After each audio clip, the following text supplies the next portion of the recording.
Modi on everybody, welcome back to the 99Dreams podcast. I'm your host, Rawari. If this is your first time, welcome in. If you're a regular listener, welcome back. Today I've got a very special guest, another person from Taranaki. He's from Opunake this time.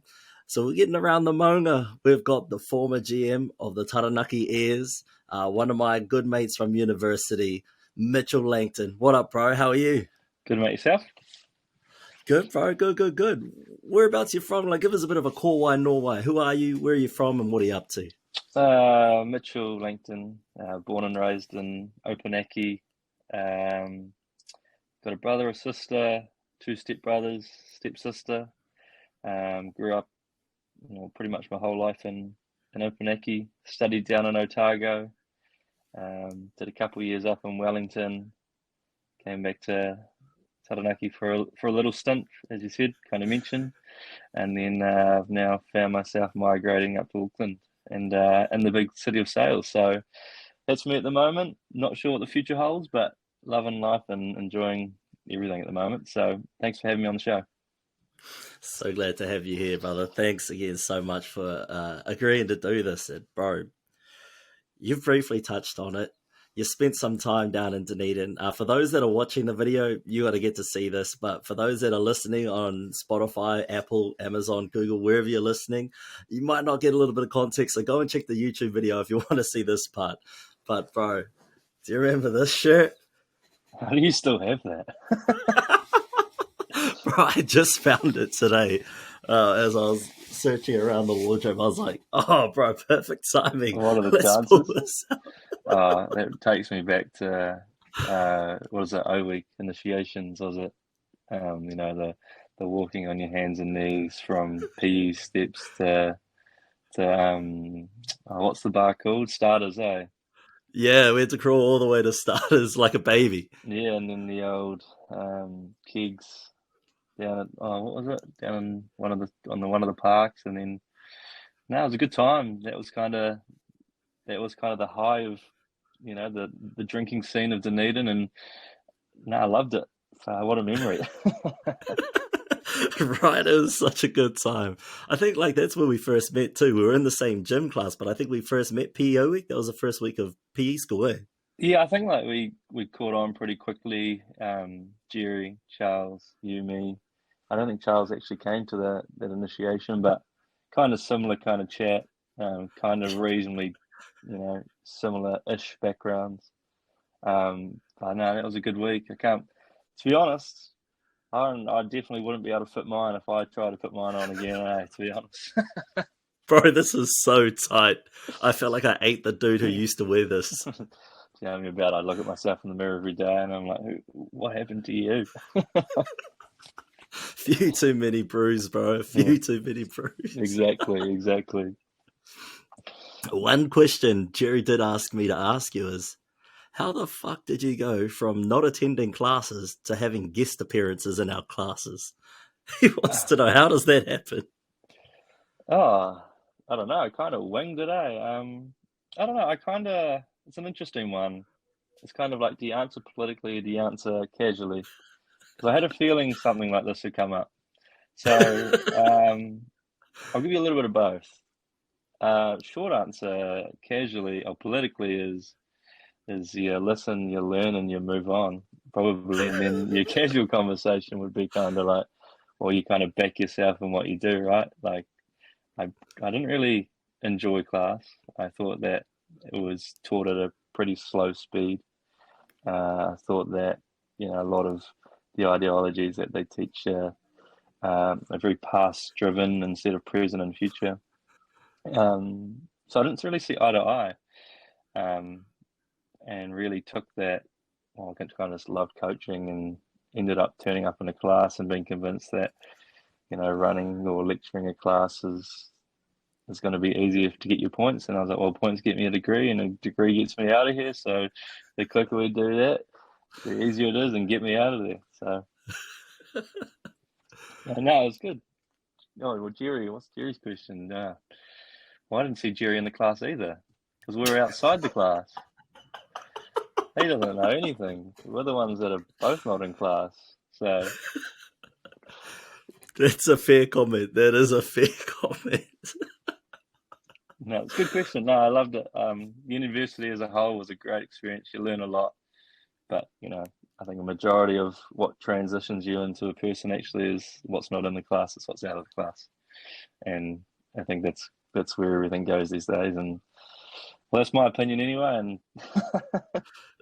Nah, I'd say I'd have to agree with you. I don't think I really learned anything until I hit postgrad. In terms of undergrad, yeah, it's pretty slow taught and not really relevant if you want to move into a proper career. Did you find that? Well, you kind of already worked your way. yeah, like I found that the way people lecture and the way that classes are constructed, they're very generic. So, there's no personability, there's no understanding of people's backgrounds, circumstances, anything like that. And that's probably the key reason for, I think, a lot of people's bad relationships or how they kind of see university post university, graduating or not. Um, so it's an interesting one. I think, yeah, if you can get along with students and kind of teach them the good things about what they're learning, even if they don't want to, you're probably going to get more out of it. I ended up in governance and sport and management, and I can tell you that much. I didn't do great in that class, and I didn't agree with what they were teaching, and it sounded really boring. And then, you get the right person kind of leading you into something, leading you into a story that you didn't really know existed at university. And that's the great thing about moving on and getting over it. Yeah, true that. So, I guess in that sense, how, because you kind of worked in that space a little bit whilst you were here in Taranaki, right? Yeah. Before university or post university? Post university, like, how did you go from having such a boring class and then turn that into something that you can do successfully? Oh, successfully is probably a bit of an overstatement. I think I don't know. Like, you got to back yourself in what you believe. You've got to be open to learning on the fly. You either learn at university and transition into work, probably a little bit easier, or you don't do much at university and you have a steep learning curve going into your first kind of job that it really takes you by surprise. So depends on your own personal mentality around learning. And I was like, well, university, I didn't really crack it, and I didn't do that well, and I didn't agree with it. So what's my excuse to not do well in the workforce? And that was just like kind of living and breathing the job that you're in. And some people say that you love it. You got to be in it to love it, but you've also got to give it a chance. You don't know what you're missing out on a lot of the time. So I don't know. I just followed basketball from well, kind of away. Was offered a job, Basketball New Zealand, obviously before I graduated, which was a really lucky circumstance for me. And then from there, followed it through. And I kind of always thought that I would be in sport. But it's an interesting one. Always been in sport doesn't mean that you want to be in sport for work, because your relationship's tarnished around why you enjoyed it. And that's probably one of the reasons why for the first time talking about it, has kind of stepped out of sport for once, is now I can be back in that space and an enjoyment and kind of playing aspect, instead of having all these kind of environmental factors around you enjoying something that you did when you were a kid. Can you elaborate a bit more on those kind of pressures from having to work in that space? Because if we've got listeners and viewers out there that think that they want to get into that, what are some of the pressures, that take away from that enjoyment? Well, it depends on what level you're working at, right? So if you're kind of starting out, then the balance of work life sport balance is a lot easier. As you're kind of transitioning into those, I guess, somewhat higher roles, there's a lot of people looking at what you're doing, how you perceived.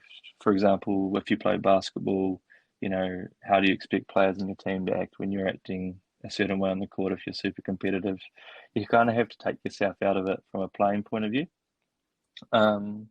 And then obviously the aspect of socializing, being out, being depending on your age, like, what are people's perceived ideas of you when you're working at that kind of level, and are they expecting you, you go out once and that they think that's a reoccurring thing, but actually, and what is that perceived idea?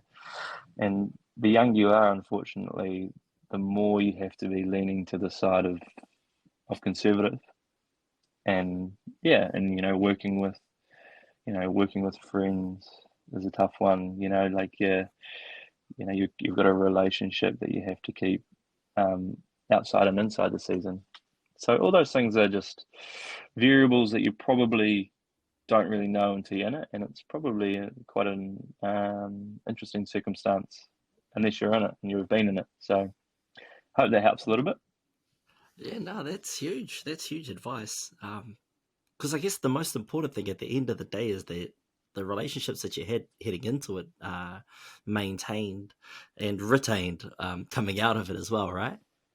Yeah, exactly. But different people in it for different reasons, and at the end of the day, everyone is somewhat, surviving, pushing for themselves, and when it comes to negotiating and working on contracts, and you know your friends are trying to get the best out of it, and you're trying to get the best out of it, and it doesn't ruin relationships, but it definitely throws a curveball away.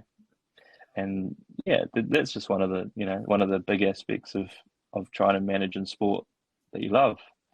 And the other big one is probably, we obviously in the spotlight all the time.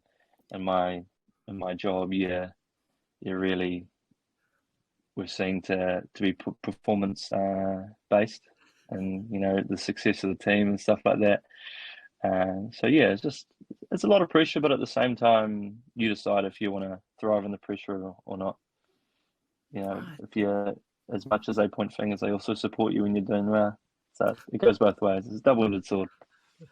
Sport is very fickle like that, right? When you're on, and everyone's on the bandwagon. When you're off, you're very off, and everyone's throwing stones. And how do Yeah. you guys deal with that pressure? Um. Well, you kind of look at it. So you can look at it on like a day by day, or you can look at it big picture, and you focus on the small things, because if you look too far ahead, the picture's too big. And then you kind of just back yourself, and then it's up to you to kind of hit what you think is performance goals for yourself. Basketball, we didn't expect to finish where we did, and that was just a bonus, really. It was around, what are our expectations that we should be upholding ourselves to personally, and as a club as well, and what the board should have expectations for. And once you kind of settle on those, it's tough to lose, but at the end of the day, you kind of can't get ahead of yourselves. And even being one of the top teams in the league year round, there's still a tough pressure, and you need to set expectations that you do have bad seasons, and you do have sick situations. You have players that get injured. You have players that have COVID. You have players that are that are that are having visa problems, can't get into the country. What are you going to spend? What is it going to be? It's just a moving target. So you kind of set yourself goals, and if you can hit those goals, and you kind of take it. Yep, perfect. You're back. Hold on, let me just mark this clip. That kind of cut out, didn't it? Just turned my Yeah, phone off. What was I yeah, even saying? yeah. That's what I was trying to think. I was trying to think. What was the question? Ah, It was shucks. around the pressures, right? Narrow mindedness. So, and Yeah, around here. Can I just the carry on, and then you'll cut it? yeah. So I'll cut it back in post production. So how do I word it? Like, what are some of the pressures that you receive to succeed? Yeah. All right. Hold on, I'll just ask again. So, what are some of the pressures that it occurs when you guys have so much expectations to succeed? Yeah, so it's kind of, figuring out what your expectations are, as a person, as a club. as a board. What are you setting for yourself? What are the pressures? Obviously, there's going to be some around performance, but if you're kind of following yourself to where you want to be and what you want to do, then you kind of can't really be upset. It's tough because people are obviously pretty pretty cutthroat, as you kind of said. But yeah, you just kind of got to hold it to your own. People win all the time, and that's stressful because then you've got to win. Uh, the coach and I always had a bit of a joke. Is it more stressful to lose every game because you know you're going to lose, or is it more stressful to start winning games because then people expect you to win? What is the expectation? What is a harder expectation? And they're different. They are different. You don't know until you're in it. Every week you got to be bigger. You got to be better. What are you doing different? What are you making changes? Last year when you lose, you just take it. Oh yeah, we're not that great. We're not performing well. We didn't do this. So it's different. It's different. But yeah, keep it short. Focus on the little things because the bigger picture is probably a little bit daunting and scary. And you'll start ticking off those boxes, and before you know it, you'll be 50, 70, 80, maybe even 100% there of what you expected or further. Right. And so I guess building off of that, how do you manage the expectations of the players? If they're coming over from overseas, do they expect to be in a winning team, or do they expect to sort of be middle of the row?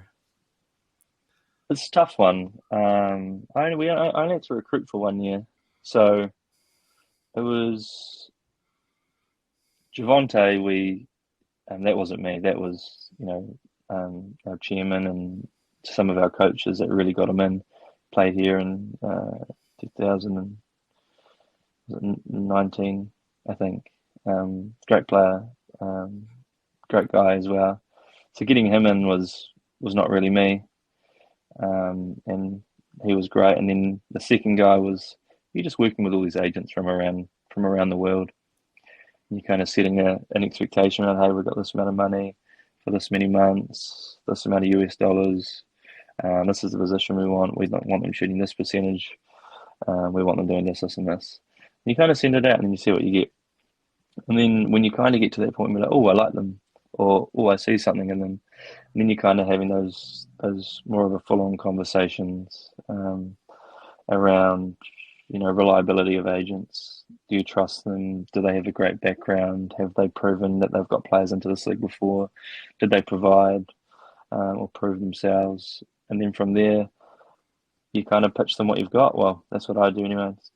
Tell them straight, we've got this problem. We're probably sitting here on the table. We're missing this. You'll be playing this many minutes. What else do you need? You're an older person. Okay, how can we support you with physio, strength and conditioning, all those things that you're kind of creating or focusing on for that player? Longevity in playing versus, coming out here and playing 40 minutes a game. I want to play 33 minutes a game because I'm older. I need to look after my body. I want to play another 5 years. All right, so what can we do to make sure that you can do that, rehab-wise, looking after you, all those types of things. And you're kind of just pitching an idea of what you've got and what you believe you're going to get to. So I believe that we're going to be a top 4 team in the league by the end of the season. I've told you what I believe, and I've told you the reasons for that. Now it's up to you to make that decision. And if you think that decision's the right way forward, then it's up to you. You're the one that takes the lead. I'm the one that's chilling in New Zealand. Yeah, true. But whatever we kind of say, we most likely try and front up with and stick to. Obviously, sometimes what you expect and what you say at the time, there's just a lot of changing or moving targets that sometimes you can't control. So you do have to have those tough conversations with players in New Zealand and imports as well, or players from overseas around, well, this happened here, and we're not sure about lockdown, well, this happened here, well, budgets are here. And that's just kind of conversations that you really don't want to have, but you have to have. But yeah, keep it pretty real, I'd say, is the best way. Don't overshoot and underdeliver. Yeah, and I definitely learned a lot this season. I definitely made some promises that I shouldn't have made, and then had to follow through with them, which ended up just absolutely stretching me to the limits. 'Cause I'll do this, I'll do that, and then before you know it, it's 8 o'clock at night, 9 o'clock at night. I'm still going to do it. So probably setting that precedent a bit earlier around what the expectations are is probably a big learning curve that uh, took a tough toll on me when it came to work life balance, but also taught me a lot going forward now in my new role and setting expectations and driving a mission in a direction that you believe is best for yourself, the organization, and efficiency and all that kind of stuff. Man, I guess going off of that, because we caught up in the middle of the year at some point. You were run off your rags, bro. Can you give us an insight into what a general day for you looked like at that point in time? It depended. Maybe, to be honest, got up pretty late. Got up at 8. I'd say maybe minimum 2 days a week was meetings from probably 9 till 5 p.m. And then I'd work from 5:30, get home 5:30, work while watching TV, eating dinner, probably work till 11 o'clock at night. Sometimes, looking at 12, 1 a.m.s, depending on, what you need dealing with. But I'd say my kind of normal quota of hours is probably 60 hours a week, maybe did a couple 100 hours here and there, depending on the situation. But yeah, just 7 days a week, always on call, always needing to do stuff. People always needing it now, and I can tell you, when you know what tough is, then you're very grateful as well when it comes to other stuff. But also, like support from the club and stuff like that, and understanding they were flexible on me. Seeing my partner obviously lived in Christchurch and going down there, and if I need to go down there for a couple of weeks, I could work from there. So perks of the job were the flexibility and essentially, I guess, being your own boss. So you just got to figure out what the trade-offs are in the situation you're in as well. So yeah. And so then, how do you build a balance amongst all of that? Or have you found a balance now that you're kind of up in Auckland? Yeah, I think balance comes from managing yourself. I believed I could fix the world, isn't it? Like in the general manager role, like you're doing everything. So I kind of let the work overcome the life. And you kind of get so far and you're building all these routines and expectations that it's really hard to get out of. Whereas I definitely learned my lesson, and now that the routines and expectations that I'm rolling with now are definitely a bit different. So a lot of it, I believe, is self-inflicted, or in my case anyway. So setting that precedent from the start, I'm not going to do this, and that's not an unreasonable. I'm not going to do this. It's hey, I am going to finish work at 6 p.m. and I probably won't take phone calls for work until the next day, or I won't reply to emails unless I really have to. Instead of taking phone calls at 9 o'clock at night, emailing till midnight, working through that and running it back over and over again. Yo. What about you? What's your work-life balance, eh? There isn't one, man.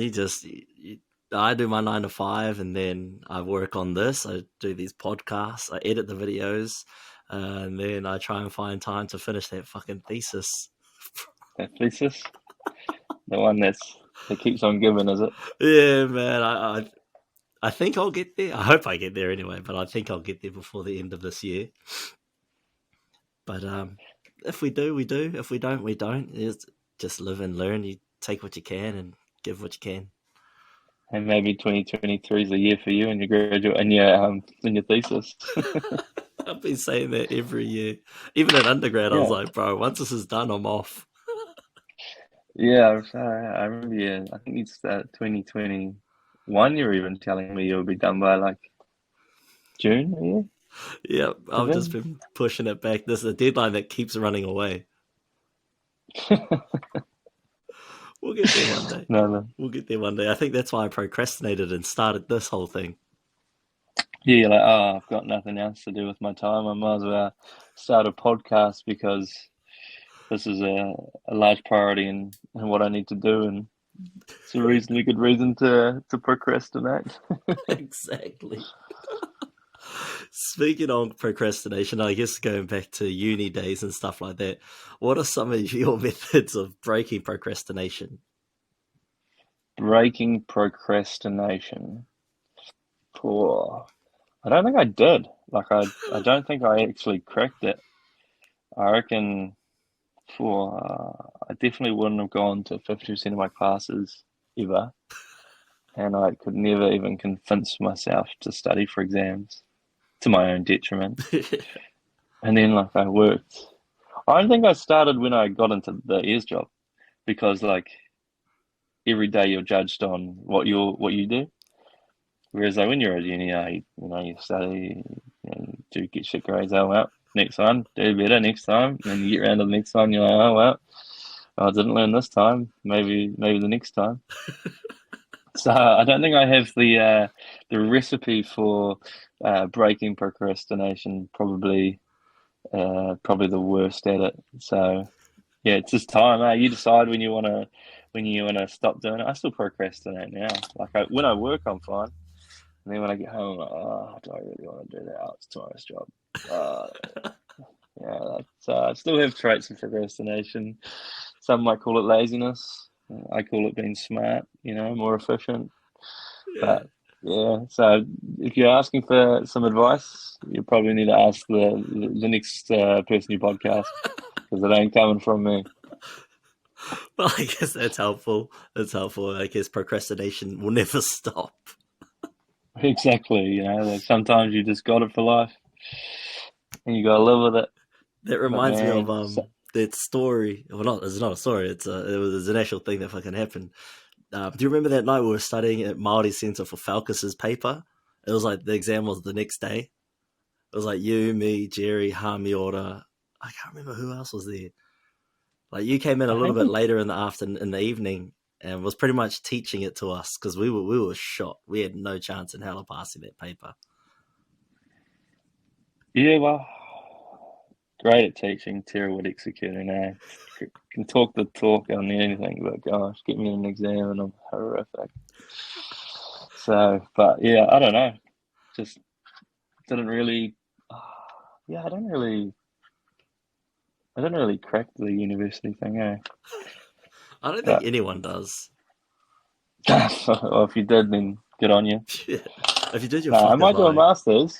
I'm thinking of a master's. I'm like, oh, What would you am do I at an growing up enough? MBA?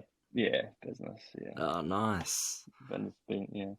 But am I old enough yet? Am I grown up enough to not procrastinate? And I'm just like, oh, not sure. I still love getting into bed and just watching videos and chilling. So I could who knows? Who knows? I can definitely tell you, I've witnessed one of my mates in Dunedin going through an MBA.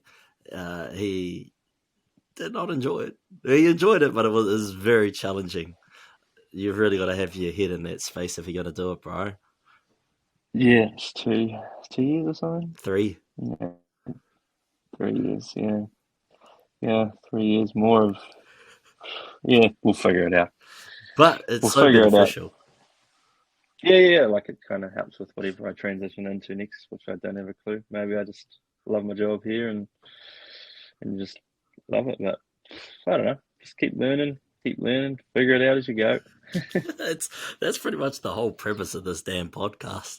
It's just learn and Just find go. your way through. No, just go. That's why I was like, I don't want any questions beforehand. We'll just throw it out there, have a yarn, see how it goes. Yeah, 100%. I think that's where the best magic is created, is just when you just got the freedom to flow. Fuck it, see how it goes. Yeah, exactly. So Who what have you knows? been up to in the meantime? Well, left my job in September, had a 2 week stint in in Australia, catching up with some friends, just relaxing. And now I've started a job in logistics, so a bit of a 180 really. Moving into supply chain. What is a supply chain? Don't ask me yet. Just figuring it out as we go, picking something up, putting it down, and making people happy. But it's awesome, Yeah, you get to meet all these people from different places, different backgrounds, different stories, and they're pretty cool people. And there's a lot of them. So, and the work environment's great, real supportive. So, no, loving it. And Auckland is not as bad as everyone says at the moment. Touch wood. Not catching the traffic yet. Pretty easy trip into town. So yeah, that's me at the moment. Not planning on moving anywhere soon. Give it time, bro. I reckon Auckland will just rub you the wrong way. I reckon give it time. Oh, I said I'll do 4 years. Gosh, if I do 4 years, who knows? But it's the plan. Gotta have a plan, right? Gotta have a plan. Or maybe you don't, but who knows? That's me at the moment. Yeah. Just trying to learn more, uh, extend the variety of tools that I could potentially use eventually. Yeah, I was just about to I don't say know. that too. Like, what are some of the new skills that you'll learn in this role that you've got now? Oh, it's an interesting one, eh? Like, yeah, learning about, containers, the vanning, all the systems that someone built. Like, it's an amazing system that someone built years ago around how you put stuff up, and then how does it get from your warehouse all the way through and ordered in a way that can be sent out to where it needs to be. And you think about it, like you're pretty much picking up something from A to B, but in a simple term. But what is it? It's probably a little bit more sophisticated and interesting. So, and there's a lot of business involved and numbers and a lot of growth uh, in the organization. So, I don't know, challenging, but at the same time, very rewarding and can be crossed into probably a few different job opportunities in the future. Yeah, it sounds that way. It sounds like involved is a lot of networking. Yeah. Like you're working with clients all the time. Well, I'm not yet. I'm working with a couple clients at the moment, growing that portfolio, understanding who you're working with, what are the demands, what can you actually offer. Working with some pretty key guys that have really taken the company to next level stuff and really been through that. So getting to learn from people, having people above me that can mentor me and really keep me accountable on a daily basis, which is what I really wanted to step into next. Being general manager, you do have that board above you, but on day to day you're making a lot of decisions with probably only advice from one other person. Whereas now we sit in we've got 500 employees. We've got a few hundred, a strong senior leaders team, and you've got a few pretty amazing heads sitting around a table that you can just listen to and learn from, which is something I want to do again. I want to learn a lot. I want to learn fast. I want to work hard and just really enjoy myself. You talk a lot throughout this entire podcast about learning. Who have been some of your key mentors in life? Mentors in life. I guess my dad. No. No. Growing up, yeah, parents obviously good. Really competitive and pushed us kind of to do what we needed to do. Supported us in our failures as well, but at the same time, kind of, as every parent does. And then moving into bar school, I had a really good boss at Bar New Zealand who was a great person, but was really strict and very process driven. It's probably a good way of putting it. So I understood what a process was and what to follow and how to keep to it. And if you don't have a process, then you're not going to have anything. And then probably moving into the GM role, I had a good friend's dad down in Christchurch that really has helped me through that. I've got another friend at Sport New Zealand who's helped me a lot, and then I've got another good friend who's got his fingers in a lot of funding and understanding funding, and then as well as some pretty cool people on a board that not a lot of people support a 25-year-old that asks a lot of dumb questions and just wants to try hard. So when you get those people around you, you know, they kind of help decide on the level of your growth and how you want to be. And that's the same in this job. I've got some great mentors already and a lot of people that are willing to support and willing to help. And if you've got people around you that want to teach you and listen to those dumb things, you wouldn't believe how fast you can learn something. I'm not a reader. I don't read books, but I talk a lot. I talk to a lot of people, and those people with past experiences, the stuff that you can't learn from a book, the stuff that they've done before, all that kind of stuff. So that those types of people are the ones that really take you from height to height, I guess. And yeah. So had a few, still got a few, and hopefully eventually I could be somewhat of a mentor to a few people when I age a bit further and take on, get a few more experiences under my belt. Some would say that you've lived a lifetime of experiences yourself, bro. Yeah, you've had some experiences. It's still a lot, you think you know a lot, and then you meet someone and you're like, I don't know a lot. That's true. And then you meet someone else and you're like, well, I know half of what I thought I knew. And and it's awesome, like, and all these people just have these absolute amazing backgrounds of what they've done, and you're like, wow, I've only scraped the surface of what's interesting. Well,. To yourself. So yeah, it's good to talk to people. Right. Yeah, I guess it is. I mean, before we started this podcast and we were just having a chat, that in itself, the things we discussed there was invaluable knowledge. So I guess building off of that and onto that a bit more is, do you have any advice that you could give to people starting up their own business or starting up a brand, getting out of something that they're currently in, or just trying to do something new to build up something on the side? Poor. I want to give advice, but I haven't done it really, so I can't really speak too much. So I probably can throw some ideas about probably what I want to do and what I'm looking to do, and what I kind of listen to and kind of follow. But you gotta find a fix in the market. You've got to find something that you think some people want and something that you're passionate about. And then you're gonna got to figure out, what level of input you're gonna put in, financially, emotionally, socially. What are you going to do there, and what are your expectations of you getting out? And that's probably a big one. Are you expecting to run the world in a week, or are you expecting to, start off small? What are those goals and expectations? And that's probably where it is. And then figuring out the source of potentially what you're going to accomplish. So what does that mean? Are you going to start from the core and work back? I want to run a business that does X, Y, and Z. But to get there, I need to figure out a manufacturer. How am I going to market my brand? What am I going to do? Where can I go from there? Who do I know, or who can I lean on to help me start that process?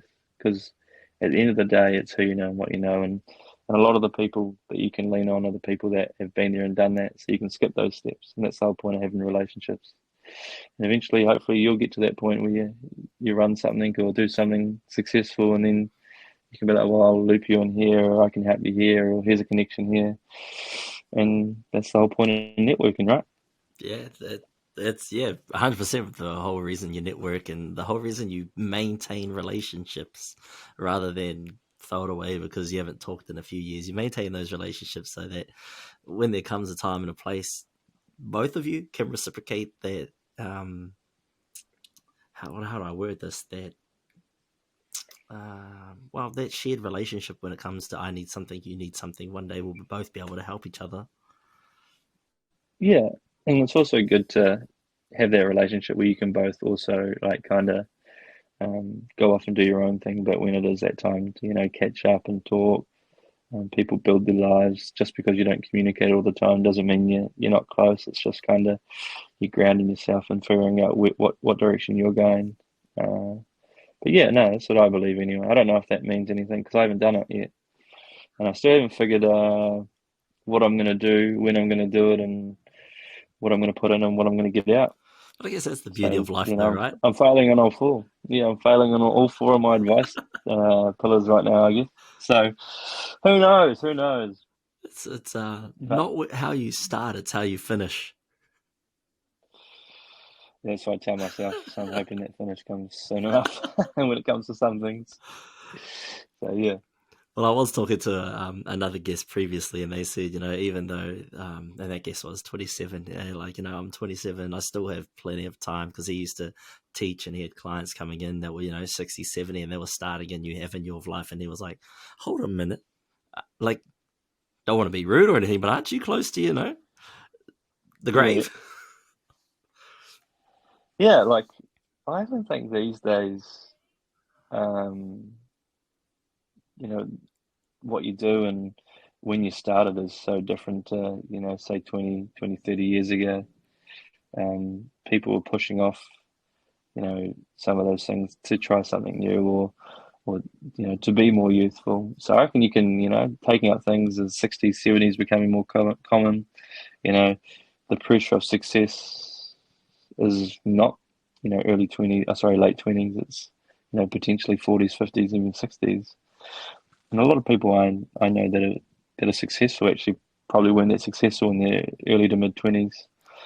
They kind of lived their lives, tried some stuff, made some mistakes, learned from them, and then eventually, kind of owned it. So yeah, there's plenty of time for everyone. 100%. Do you think, though, that because of social media and so much success is flaunted on TikTok, Instagram, YouTube, you see the likes of, I don't know, the Kardashians, um, what's that dancing girl, Charlie D'Amelio, and things like that on TikTok, Uh, their fast overnight success. Everyone thinks that it can happen. And if they're, 20 and they're not a millionaire, they're failed in life. I think social media, I think um, the accessibility is probably the word of the internet is the reason. Well, no, well, to be honest, I don't think that instant gratification has changed over time. I just think um, the accessibility to it has changed over time. The um, ideas of how to cut corners. Everyone trying to cut corners. It's just there's just more accessibility to cut corners, and there's more opportunities to try and cut corners. And for that reason, probably people are stressed around what is success and when it is. But at the same time, it's just a clickbait for people, and how to get rich quick. Trust me, I've read those plenty of times and been very tempted. But it's just accessibility, with everything we do these days. Um, you would have to read, 15 years ago, you'd have to read books on understanding stocks. You'd have to read books on all these kind of indirect ways of investing, supporting family that a lot of people didn't know about. And then you've got, all these people now on shares, stocks, talking about NFTs, talking about all these things that get rich quick. And that's just due to the internet. And it's only going to get worse. There's going to be, everyone's looking for that. What is that next thing? I'm still looking at it. Like what is that next thing that I can get in front of? What race am I going to win that's going to allow me to get some easy money? But you've got to have some money to risk it, and a lot of people haven't got to the point of sustainability or support that allows them to potentially put some money in a risky place or something like that. So that's probably where I stand on all that kind of stuff. So the internet is great in a lot of ways, but at the same way, it's leveled the playing field in some aspects, but also created another massive avenue for misinformation and potential uh, yeah, damages to family and stuff like that. Yeah, hard up. It's crazy though that you do mention that technology has helped advance our understanding and our accessibility to knowledge like stocks and like NFTs and crypto. Because I definitely know growing up that was not a thing. That was like things you see in movies and you hear about Wall Street and you're like, what the fuck is a Wall Street? Yeah, Wall Street, what are stocks? When do they crash? Another big one for me is like the pokey Oh machines. yeah. Like, like you've got all these people that spend money on pokies. So what do? You make online pokies. And then you make the bet so big that you're going to win more money. And then now you've got people that are sitting at home hoping further that, they're going to get it. It's going to happen. So they're literally just baiting you into to all these reasons and why, and you're going to win. Yeah. And that's where it kind of sits. Yeah, it's crazy. I guess it's all of it's kind of like that. NFTs, crypto, gambling. It's the way it's marketed is kind of like a get rich quick. Everything's marketed as a get rich quick. Yeah, like you look at some of the marketing plans of, casinos. It's quite crazy what kind of research they do into what kind of light, what kind of um, you know why can't you see outside? Because you don't want to know what time it's. What are you doing? Is it that easy? Is it how easy can they take your money, and how quickly can you devalue the value of money? So I'm going to spend $50 on food that's going to get me 3 or 4 meals, but I'm not going to spend on this. But if you put it online, the actual value of it. So they're trying to devalue what your perceived idea of the value of money is, and everything that they do these days. I'm going to put $50 on a token, and I can lose that in 1 second by literally putting it down on a roulette table and losing it. But I wouldn't spend $50 on something else. I chuck $50 into my pokies, and I go, well, I'm going to spend $50, and I've put it in, and I'm expecting to lose it. It's out of my account now. I don't worry. I won't go spend $50 on something else. So main aspect is attracting people by, what is exciting, how do we get there quicker, and then devaluing the value of money, probably, is what I'd say. Right. I guess kind of on that similar band of thinking and talking. What is your take on NFTs and things like that? Read a lot about NFTs at the start, got into shares, love this idea of NFTs, kind of got the grasp of what it is, but I didn't think the concept was right. I think like there's a concept for it, sorry, but is it in the kind of realms of an NFT? And is it possible to spend that amount of money and move that amount of money around the world so quickly? What is crypto? When is crypto going to merge into one currency? What are those worth? You've got so many moving kind of platforms when it comes to NFT purchase of crypto. What is it worth? All these things. So it's probably a bit turbulent for my liking at the moment. And then, you hear all these great stories. It's probably one of the best storytelling, making money quick ways probably ever, right? That is probably, again, the most successful to see and read. You always hear people who win. You never hear people or see people that lose. And I've got a few friends that have, made six figures on NFTs, and one day, yeah. So if you're in and you got it, great. But again, it's one of those someone has to lose money for you to make money. That's true. It's just not made money. It's not made money. And I haven't been following it that much, to be honest. I don't really understand. Or last couple of months, I've kind of been off it, so I don't really haven't really followed the old, currency of money versus purchasing. What does the crypto hold? What is its value and stuff like that, and what is the NFT market going? So I probably couldn't comment. Maybe you know a bit more about it than I do now. It's iffy at the moment, like because we're in a massive bear market. there's not a lot of movers, and a lot of people have missed out because Ethereum dropped a whole bunch. The price of NFTs are dropping, and a lot of people got scammed out because they brought pretty much just an ugly ass image, and they didn't get anything beneficial from that.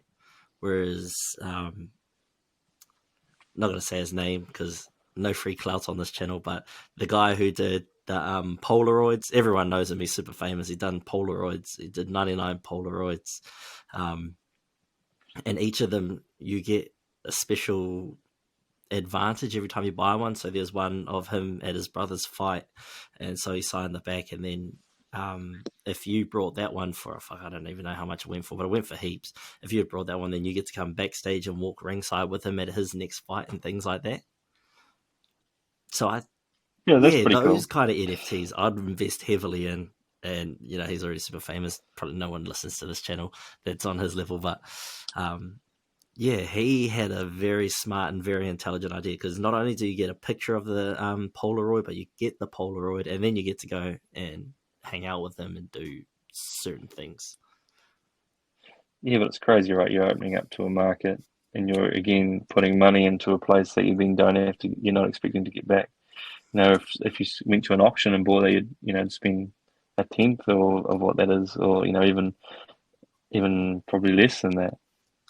So again, you're trying to, I guess, devalue the value of money, and you did it.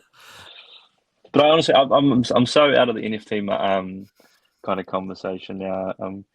I'm sitting in the kind of the corner of it, just sit there and see where the world takes us, because it's quite crazy what's going on, and yeah, it is quite turbulent at the moment. There's no real certainty in anything right now. Crypto, NFTs, even our own regular currency, is so much turbulence at the moment. Everyone's expecting a recession coming up soon. Yeah, I don't know. I'll see a recession when I see it. What does a recession do for everyone? Obviously, it's harder and tougher, but there's obviously potentially positives in every recession. It just depends who you are and where you situate yourself. Don't know where I sit at the moment. Probably hit me like a shit ton of bricks when it happens, and I'm like, oh shit, that's what a recession is. But who knows? Who knows? I'll believe it when I see it, and when I see it, I'll probably be like, oh damn it. But I guess it's just the excitement of everything. Yeah, you live, you learn. yeah, exactly. Yeah, probably just keep a job. That'll be start. yeah, that's true. As long as you maintain what you've got, then you'll be sweet. Yeah, Live within your means. yeah. That's it. Figure out the rest. So I do a thing on this show where I ask a couple of questions. The first one is, what advice would you give? Let's go with 16-year-old Mitch. What would you tell 16-year-old Mitch today? 16-year-old Mitch. What was 16-year-old Mitch doing? Oh, 16-year-old Mitch. Probably be a little bit more realistic around, what you expect you're going to do with your life. There's a lot of people putting a lot of things into your head that probably aren't not obtainable, but probably a lot harder than you probably expect. So what is that pathway? Understanding what pathways are and where they lead you, and having secondary, third options as well. So probably understanding what expectations are, and what goals you set yourself, and what is reality.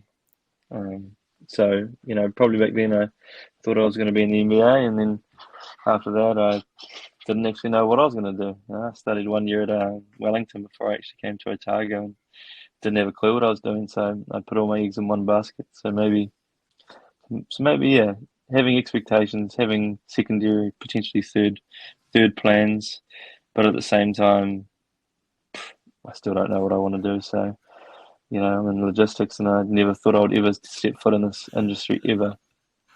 So it's quite common that people, when they get older, they change into something that they never expected. So just be open-minded as well. Open-minded, be realistic, and move on from there. Take opportunities as they come. kind of made a rule when I was younger that you don't say no. Say yes to say yes to pretty much everything. Put yourself out there. You know, put yourself out of your comfort zone. That's where you do most of your growing, And right? take it from Outside of there. your comfort zone.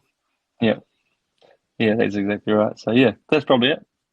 Don't know if you'll listen, but it's probably a bit naive and arrogant. But And the next question, which is a follow-up to that, is what is something that you want to tell yourself 5 to 10 years from now? So think into the future and listen back to this podcast, to what you said. What would you tell yourself?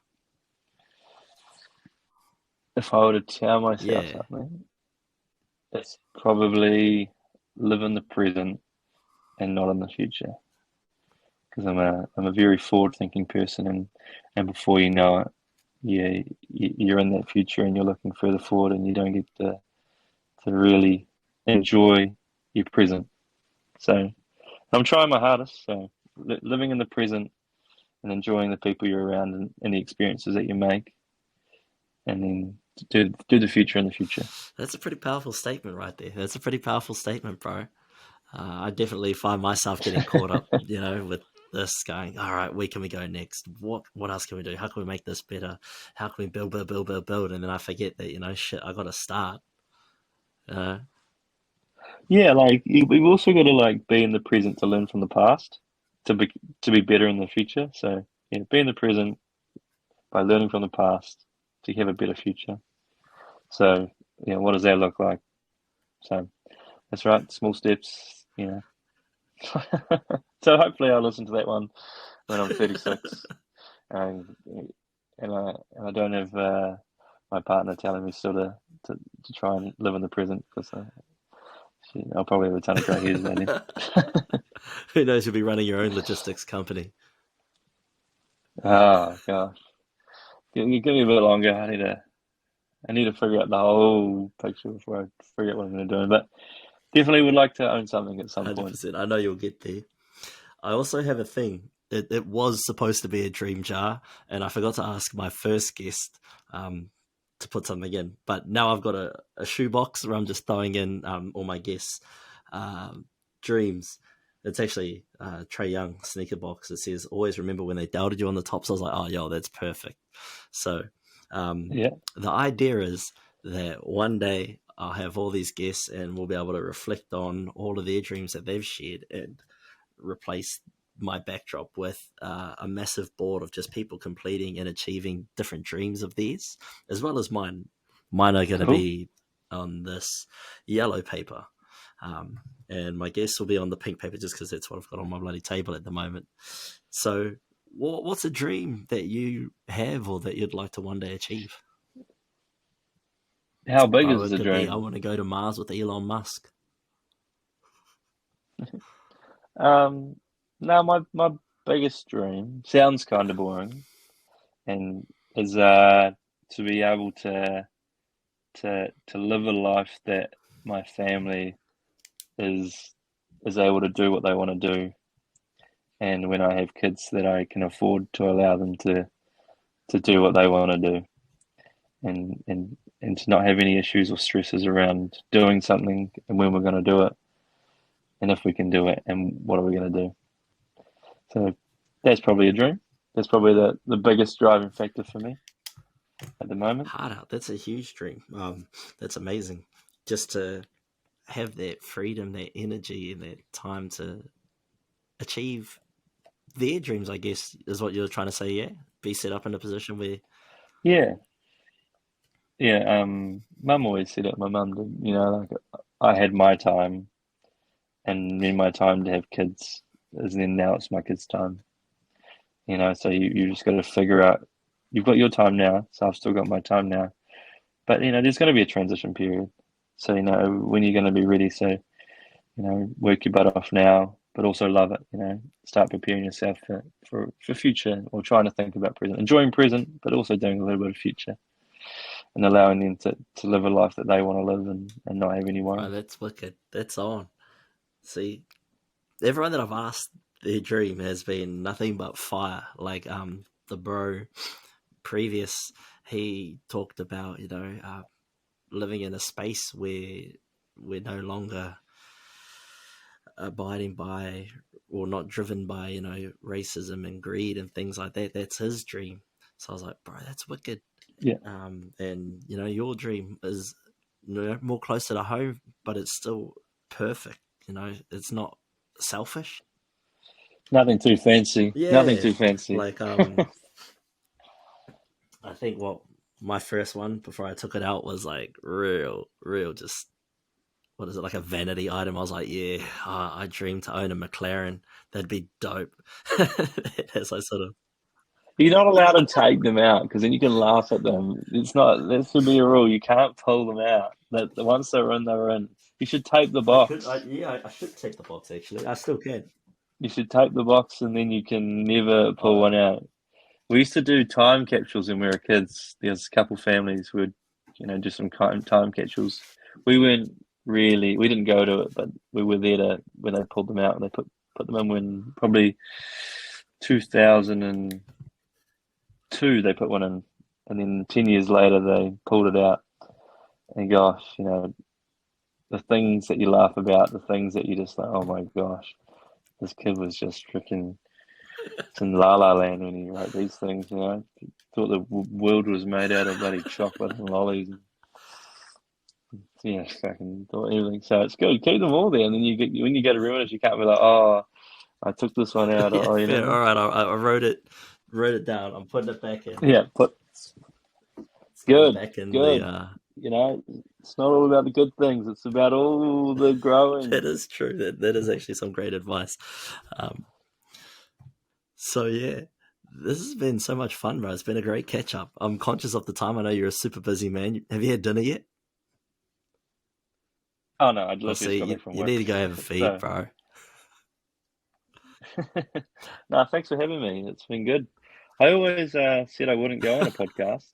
I told myself I would never do it because I don't really like opening up around, like what I do and my opinion on stuff. So I don't know. I just felt like you were the right person to do it. I really am super appreciative that you did, because it's been so much fun just listening to your stories and what you've been up to and continue to get up to. This has been fun. I've really enjoyed this one. Yeah, thanks, man. I'm excited to see what you can do with this and the platform that you can grow from. I do believe that there is an avenue in New Zealand to start off with these types of podcasts. There is a market, and then there is a market for branding. And I think that you've got some pretty key traits and cultural perspectives that can really land in a lot of people's hearts. I believe in you. So good luck. And I'll Thanks so much, bro. Before you go, do you have anything that you'd like to say to the audience? Where can they find you? How can they reach out to you if anyone's wanting to catch up and rack your brain a bit more? Well, I guess you can probably send me an email. No, add me on Facebook if you want to have a chat. Don't feel like I don't love you if I don't message you. I'm pretty useless when it comes to messaging, as I would know. I run a pretty crazy lifestyle, so I don't really spend too much time. If you can lock me down, then I'll talk your ear off.